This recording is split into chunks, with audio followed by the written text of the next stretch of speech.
Generating traffic and sales can be a challenge for online merchants. But selling on the Walmart Marketplace puts your products in front of millions of customers who shop on Walmart.com. And right now, sellers who join Walmart Marketplace can save up to 50% on referral and fulfillment fees for the first 90 days. So get started today. Head over to marketplace.walmart.com/savings. That's marketplace.walmart.com/savings. Welcome to E-Commerce Conversations, a podcast by Practical E-Commerce. What is going on, Internet? Eric Bandholtz back again with another E-Commerce Conversations. I hope all is going well on the other side of the Internet. On the other side of the Internet and the other side of the pond from me is Mr. Christopher of Conversion Alchemy. Welcome to the show. Hey, Eric. Thanks for having me. It's Yeah, nice man. to be here. Great to have you as well. We have a shared mutual friend, Alan Walton, who's been on the show before, Spy Guy. Yeah. So that's kind of how the connection happened to get you on the show. And we were also in the Dynamite Circle as well, which is kind of like a remote working stuff. Yeah, pretty awesome community. Yeah, why don't you give our listeners like a real quick rundown, kind of like your background, your experience, and maybe allude to what we're going to talk about today. Sure. So my background, actually, I wasn't doing anything that I'm doing now up until 2015. I was a software engineer back then, and then I decided that I wanted to tour more with my band. I used to play drums. So I started learning internet marketing and experimented with different things, different business models. And then I stumbled on copywriting back in 2015, 16. I did it on the side for a couple of years. And when I moved from Italy, which is where I'm from originally, to the UK, I decided to take this full time. And yeah, long story short, I worked with an agency for 2 years, which then transitioned into usability testing startup. So that's where I learned some user experience skills as well. And what I do now at Conversion Alchemy is basically trying to combine copywriting with UX design, mostly for the research side.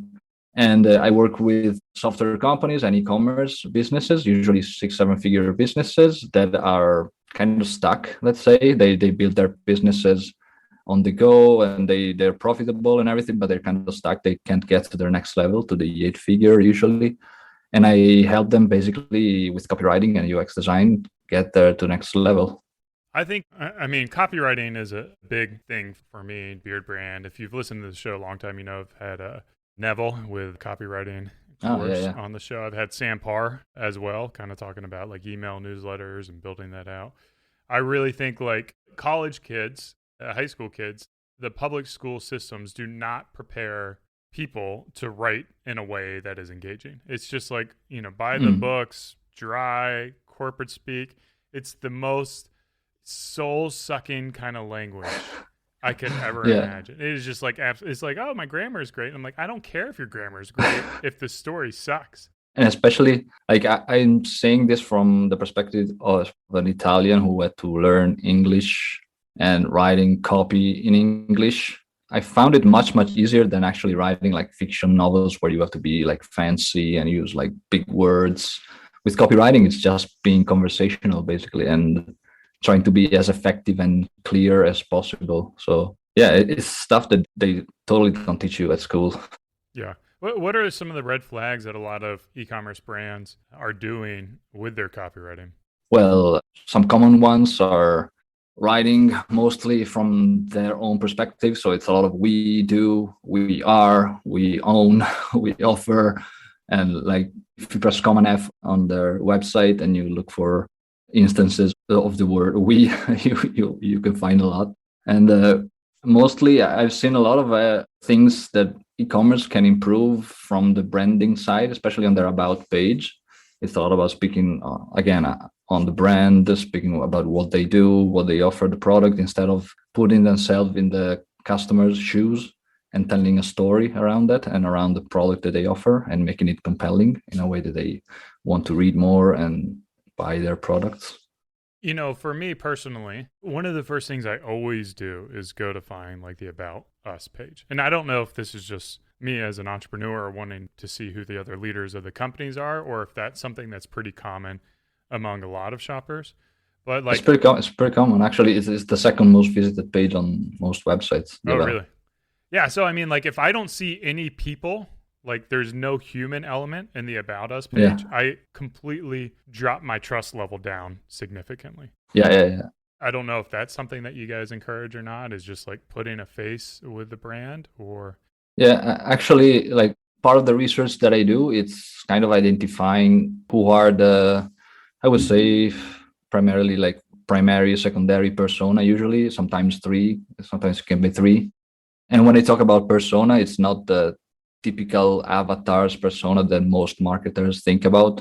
Like a lot of people think about personas, which is like your ideal customers in terms of demographics, in terms of the gender, mostly metrics. When I think about personas and the work that I do and the way that I use them, it's more about what kind of decision makers are they? Are they fast decision makers? Do they decide looking at the website more on an emotional level or on a logical level? And also, how much do they know about the product, about the market, the industry? Like, what's the so-called awareness level, right?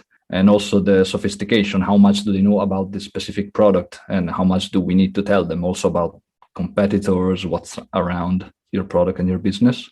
So yeah, when it comes to persona, especially if I see the primary persona or the secondary one are what's called humanistic decision maker, which is usually slow decision maker and emotional one. In that case, specifically, I recommend using a lot of pictures, images, because they need to see like a human element on the website, and that's very important. Sometimes if the decision maker, it's more of like a fast logical one, they might need more figures, more metrics, or more social proof. It depends. But yeah, the human element, when it's the right fit, it's very powerful. Obviously, with any store, you're going to get all sorts of shoppers, so how do you account? Is it just like a little bit of testing to see what the majority of your audience is? Or, and my other concern would be like, what if a lot of the traffic right now is coming in from Facebook as cold traffic, but I change my strategy in customer acquisition, and then I create a lot of organic YouTube videos, and then I drive people who are already familiar and probably the information they want to see. So like, how do you balance what the content on the web page should be based on your customer acquisition strategy? Yeah, sure. So the strategy of using like primary, secondary, tertiary personas, it's mostly to focus the main sections of the website, maybe the above the fold page, kind of to give your website a direction. And also, I think it's good to be polarizing from a brand perspective. You want to kind of exclude the bad customers, the bad apples from the good ones. But when it comes to making sure that you're still converting most of the people that come to your website, it's a lot about doing the UX side of the research. So I optimize navigation a lot, especially for e-commerce. There's a lot of work around understanding how people use navigation, running some testing on the navigation, optimizing filters so that they can find exactly what they need quickly without friction. And in general, making sure that you're still including, maybe in a secondary way with the design, with the layout, you're still including fundamental elements that are useful for all the types of audiences that you want to attract. One of the rules we have at Beard Brand is like for all team members, whether it be customer experience or a copywriter or, people dealing with our vendors, is like speak to people as you would speak to your friends. Like that is kind of like the voice we want at Beard Brand. And, everyone talks differently and everyone has like different levels of, style and finesse and things like that. Mm-hmm. But you're working with brands who are kind of like that mid 7-figure, trying to get up to 8-figure. Like at this point, the founders probably stepped away from a lot of the marketing efforts and they've got other people. Like, how do you create that brand voice that can be consistent among all team members? And how do you make sure that, I don't know if you're doing the writing or if you're working with writers as well, but like, how do you set that foundation for the team? Yeah, for me, it's a lot about finding out what the main themes around your customers are. So I do a lot of customer interviews, a lot of customer surveys via email, a lot of visitor survey as well. And the crazy thing that happens every time without fail is that especially with interviews, which if you ask the right questions, right open-ended questions, you can get a lot of great insights. you start seeing the same terminology coming up over and over again, the same themes, the same patterns. And that's when you realize that you're onto something with your messaging. When you understand what the angle is for your audience and how they speak, the kind of terms that they use. And I speak for, like, in my experience, I worked for a website that sold used golf balls. So I didn't know anything about used golf balls, right? But reading a lot of reviews, I probably read 1,000 reviews, interviewing customers, running surveys. You kind of start absorbing the language that they use, and then you end up using it on their website with a final copy. And the thing is that, yeah, I could hire a junior copywriter, which is something that I would probably do along the way. But if you don't get the exposure to the messaging, to the reviews, to how customers speak, it's kind of hard to being able to write in the way that they speak. I will tell you, as a brand owner who's worked with plenty of contractors and freelancers, having agencies that know less about our brand than our customers is one of my biggest pet peeves. It's like I'm paying, thousands of dollars to this agency, and they know nothing about our brand voice and our customers. I mean, frankly, it's embarrassing to me because our customers consume the content, they understand the brand voice, and then when they see ads or whatever, you're working with that agency who's off. Walk me through what that almost like that I guess foundational exploratory phase looks like for you. Like you say you're doing surveys, but how are you executing on the surveys? Is there any kind of tools that you're specifically using? What are some great questions that you've asked? Kind of walk me through like maybe a little more of the tactical aspects of that brand discovery. So and speaking about interviews again, I run the customer interviews, but as you mentioned, like the brand voice, it's really important. So you kind of have to keep that into account, right? Because you don't just want to speak like your customers. So I also interview the founder. I also interview their team, their support team as well, to understand what kind of objection people have and also how they want their brand to be presented. And then I try to combine all of those. When it comes to surveys, the most important part, I think, with running surveys, mostly there are some questions that are really critical, but also a really important part is to kind of try to cover the whole customer journey. So not only asking them question, for example, when they are on the product page on exit, for example, especially with email surveys. If you email, I don't know, I try to email the survey quite like recent customers, maximum like 6 months old customers, so they have the experience fresh in their minds. And what I try to do is asking them from the moment they were considering buying the product. So not even when they found your website. So from the moment they started to think about buying the product, what other product or solution, it doesn't even have to be the same kind of product, did they think about when they were evaluating your product, right? And from there, I asked them, for example, what drove you to choose my client's product over a competitor, for example. And from then on, we try to understand if they were already using a competitor product. We asked them, what were the switching costs involved in switching from the old product to the new one, so we understand what kind of obstacles we need to overcome. And it's a lot about asking questions that cover the entire journey. So after they switched or found your product, we asked them, how was your experience on the website, and did you find any obstacles that might have prevented you from buying, for purchasing? One good question that I ask is, did you experience any obstacle or friction points during your buying process? That kind of points out big stones, I would say, big obstacles. And then I go and narrow those obstacles down running other testing. So it might be user testing, for example, where I can actually confirm and validate all those insights. So I always try to cross-check all the insights. I never trust one source only, because my bias could also be something preventing me from getting the right insights. I'm always careful about what I think. My opinion could influence what happens in reality. So I always try to cross-check, double-check everything that I do. So overall, the most important advice that I would give is try to cover the whole journey, not only specific points, so that you have like a clear idea of what happens from the beginning to the end in the whole journey. It seems like, and you mentioned this earlier, but a lot of the questions you have are open-ended. Is that qualitative questions? Is that the right word? Yeah.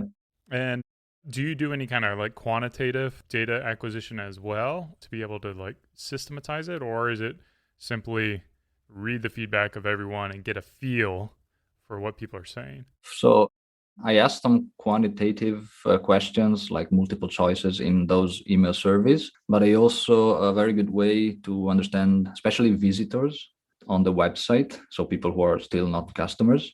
It's running website polls, so website surveys, things like Hotjar, the little pop-up that comes up, asking multiple questions there.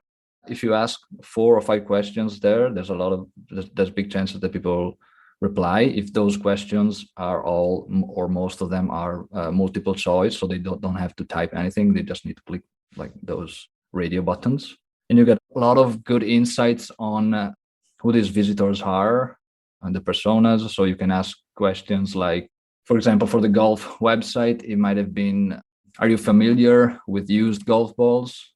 Or what kind of golfer are you, right? And then you list all the options. And obviously we know the options from interviewing customers before that and running surveys. So we know all the variants.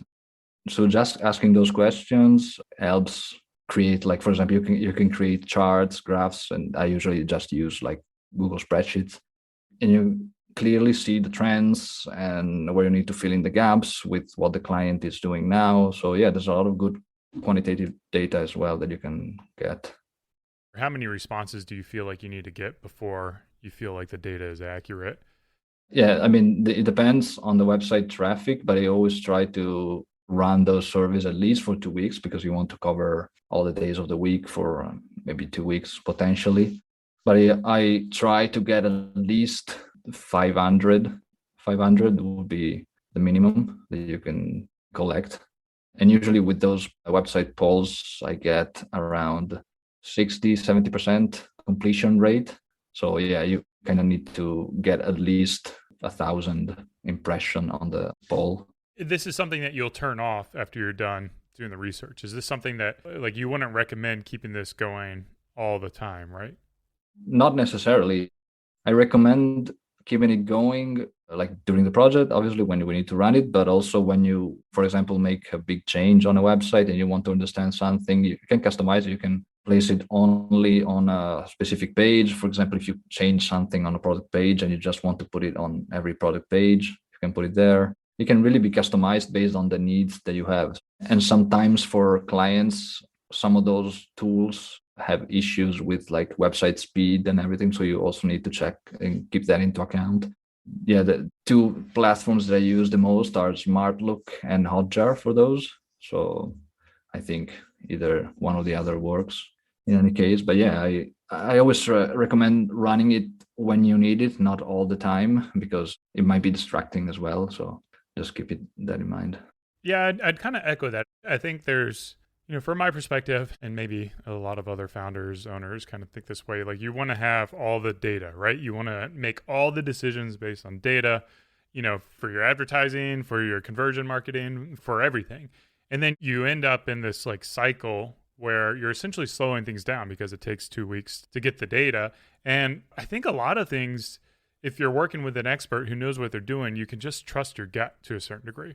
It's like, we can all look at this and understand that this is like very poorly designed, like this thing is not helping out, this pop-up is blocking your add to cart button, like all these like simple, stupid things where you don't need to do data testing for it. So I think like, how do you identify which are the really key component things that you need to focus on to test? And how do you know where you can just kind of go with your gut? Yeah, so usually user testing works very well for me. But there's a caveat, which is obviously if your website, e-commerce, it's very niche or sells a very niche product, it's kind of hard to find the right people to test it with. So there's a few companies. The one that I worked with, which was the agency turned into user-based testing startup, it's Conversion Crimes. There's usertesting.com, which is the biggest one, but now it's mostly enterprise oriented, so not a great option. Another good one is Userfeel, which has a lot of options.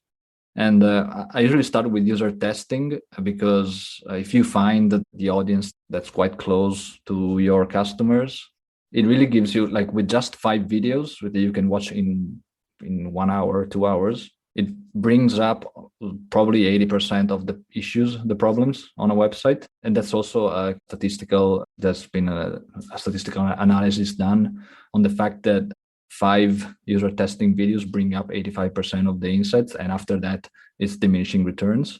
So yeah, I always start with user testing, and then I cross-reference it with heat maps and user recordings from apps like Hotjar. Because if I saw something happen on user testing, it's likely that if it's a real problem, it's going to happen again, and it happened before. So I watch 50 to 100 user recordings, filtering obviously for the exact either page or section of the website that I want to focus on for the problem. Yeah, that's the way that I start usually to focus on those. Do you have any stories of like a big or a notable change that you've done on a website and the impact it's had in terms of revenue or conversions? Yeah, I can't say revenue, especially yet, because like I started last year and most of my clients usually with the redesign take around 2 months. So we're still in the first stages of their launches. But as far as the big changes, yeah, definitely there's been a lot of changes for one website. It's an Australian website selling ukuleles. And we changed the entire navigation because their navigation wasn't really reflecting what visitors were coming on the website for.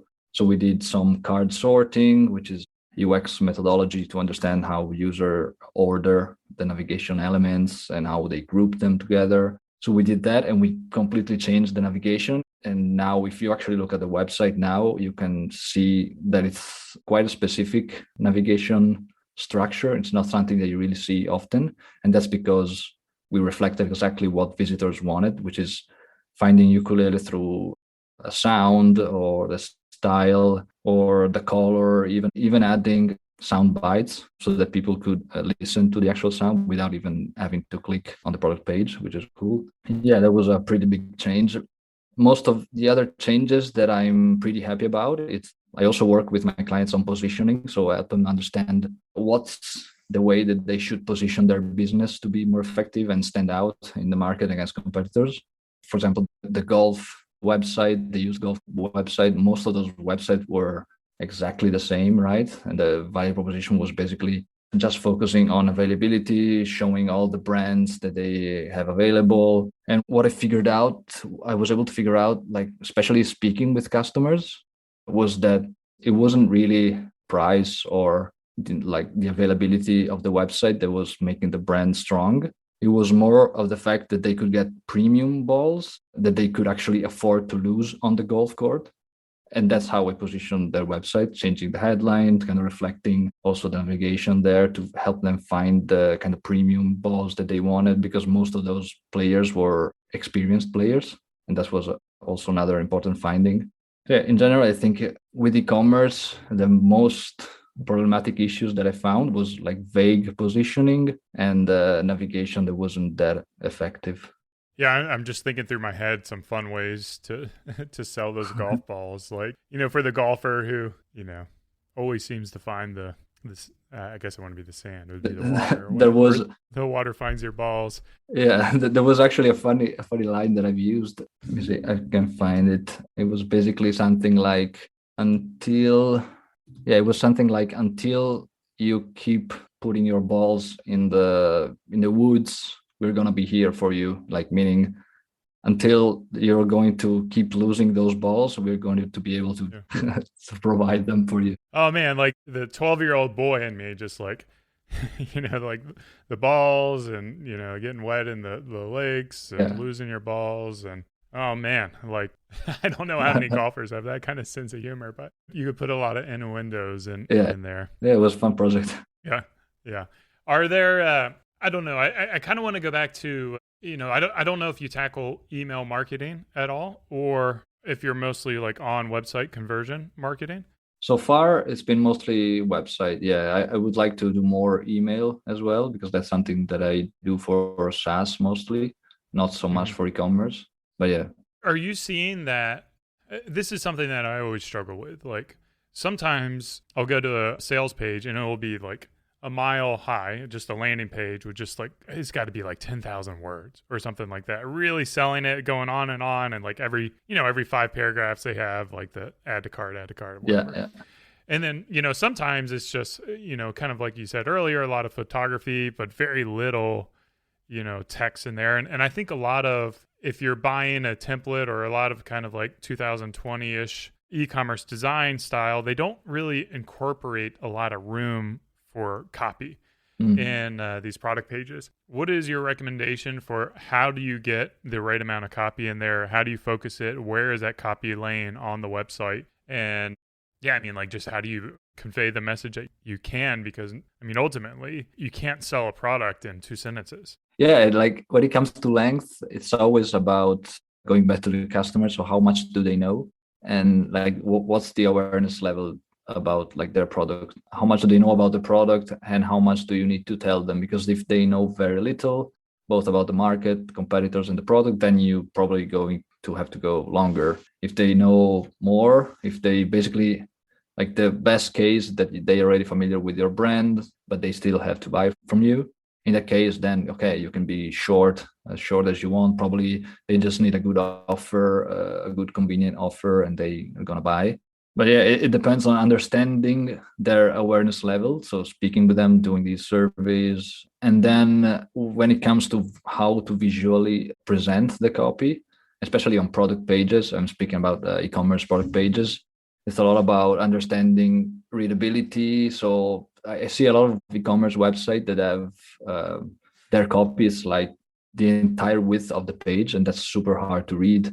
So in that case, I always try to make it easier to read, or usually using tabs or accordions. So always trying to kind of use the best practice, the best UX UI practice for the specific page, so that even if it's a lot of copy that you have to write, it doesn't have to take 1,000 lines. It can be visually and aesthetically pleasing to the eye and easy to read. Yeah, I've maybe this is just me getting older, but I feel like there's a tendency to even have the fonts too small. That it becomes like these blocks of characters, and maybe it's because I'm a little dyslexic, but like having the bigger fonts where I can just like really focus on less things makes it easier for me to read. So I don't know if that's like an easy win for a lot of people to just crank up that font size by a couple of points or not. Yeah, bigger. And also I see a lot of websites that use that like grayish font, which is super light and super hard to read. It's like, obviously, like a designer knows, like checking the contrast and the contrast with the background. It's important, especially for readability. And usually, like a good rule of thumb for width, which is easy to remember as well, it's to keep it at 2 alphabet lengths maximum. So 2 alphabet lengths is like 75 characters. In theory, like a good width for a page should be around 50, 56. So an alphabet and a half. So I usually have like a template on my Mac. I write ABC, it generates 2 alphabets. I use it, I put it on like the wireframe that I'm designing. And if it fits, right, okay. Otherwise, I make it narrower, and based on the font size as well, I adapt it to whatever page I'm designing. That's pretty interesting. And I guess like you've got to take that into consideration with adaptive, mobile. Responsive, yeah. Yeah, responsive, I guess is the right word. Yeah. I did want to ask about like, we talked about high contrast and adaptability. Have you dug into like creating and designing and converting for, the here in America it's called like the America's Disabilities Act, making sure that websites are readable and, kind of compliant with the needs of those with, vision and impaired vision. Yeah. Actually, it's not what I do exactly. I always try to do, like when I write the copy, I design the layout in wireframes, both desktop wireframes, which is basically just a grayed out layout of how the website should be, both on desktop and mobile. So I always try to do both. But then there's always a designer that comes in and takes my wireframes and creates the mockups, the actual pixel perfect mockups, and then sends it to a developer. So it's not what I do exactly, but I always try to keep, especially for the length of the page, length of the copy, the width, and the placement on the page. Basically, the job of the designer with my wireframe is was 60-70% done already. Yeah. So if you're looking at redesigning your website, you have a lot of thoughts of ways that you can improve it. Before you really start designing, you got to talk to Chris and make sure you're working on the things that are actually going to make an impact. Because I think I've made, this goes back to a big mistake. I redesigned my website without doing any of that. And then conversion rates dropped with the newer, prettier website, which you spend, I think I spent like $30,000 rebuilding the website. And then, to see lower conversion rates is not a nice thing to happen. Yeah. I'm actually working on a project right now that I knew the guys, but they didn't reach out. I think probably because they were in the weeds or I was still working at the agency. I don't know. But they reached out later where at a point where they already were working with a branding design agency. And they thought that the agency was also going to work on the copy and doing some UX research, but they actually didn't. It was mostly like branding, picking the colors, the fonts, the identity of the website. So they did that. They just recently launched the website, and the middle ground that I found for working with them was doing all the research even before the website was live. So interviewing customers, running surveys.